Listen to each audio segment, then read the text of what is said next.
বর্তমানের সমাজের কথা কি বলবো রে ভাই।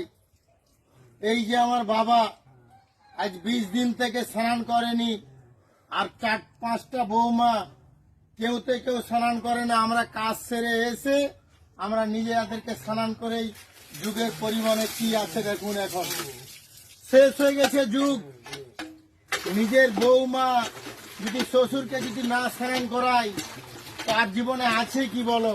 ছেলে কত বাবাকে দেখবে, তারা রোজগার করবে না, বাবাকে স্নান করবে। দেখো তো, এই যে সাবান মাখো, এই যে এখনকার যুগের পরিমাণটাই হচ্ছে। এখনকার মনুষ্য সমাজ অনেক খারাপ। কান না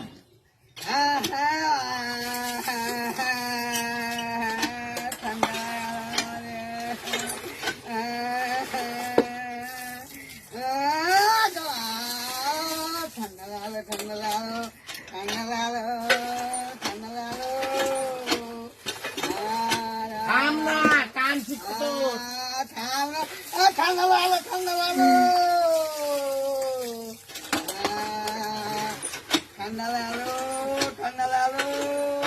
কতদিন লাইসনি পাও গছলা হাত গছলা।